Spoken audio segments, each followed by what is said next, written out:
তার প্রচার দরকার, তাই সাংবাদিককে ফোন। ঝাড়গ্রাম জুড়ে তেমন কোনো খবর নেই, তাই প্রার্থীকে নিয়েই থাকতে হবে। যখন দরকার তাকে লাইভেও আনতে হবে, যার জন্য যে জেলার মাটিতে এসে মিঠুন চক্রবর্তী থেকে শুরু করে স্বয়ং প্রধানমন্ত্রী নরেন্দ্র মোদীও প্রচার করে গিয়েছেন। এবার তারই অভিযোগ যে তাকে নিয়ে যথেষ্ট খবর করা হচ্ছে না। তাহলে এত টাকা খরচ করার কি মানে? ফোনের ওপারে কে? তৃণমূলের তরফে এমনই এক কল রেকর্ডিং ছাড়া হলো এক্স্যান্ডেল। শাসক দলের দাবি, ফোনের ওপারে ঝাড়গ্রাম লোকসভা কেন্দ্রের বিজেপি প্রার্থী প্রণত টুডু। আর এক সাংবাদিককে ফোন করে এমনই একাধিক দাবি করতে শোনা গেল সেই বিজেপি প্রার্থীকে। ভাইরাল হওয়া এই কল রেকর্ডিং এর সত্যতা যাচাই করেনি এক ঝলকে ডিজিটাল।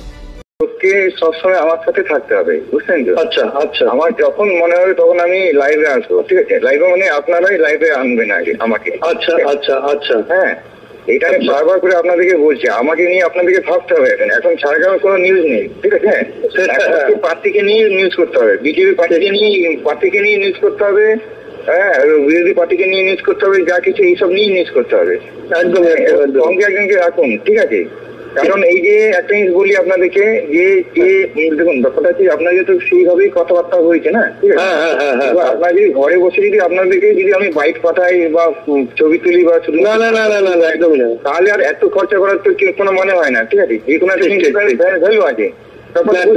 আমি কিন্তু সামনাসামনি যা বলি সামনাসামনি বলি, আপনি নিজেও দেখেছেন নাকি, ঠিক আছে? একদম একদম একদম, আমি মাল ফেলবো, আমার কাজ লাগবে, ঠিক আছে? একদম একদম একদম, ঠিক আছে? তো আপনারা সেটা করুন আগে প্লিজ, ঠিক আছে? হ্যাঁ, ওকে ওকে, প্লিজ ইয়ে করুন আগে, ঠিক আছে? ঠিক ঠিক ঠিক।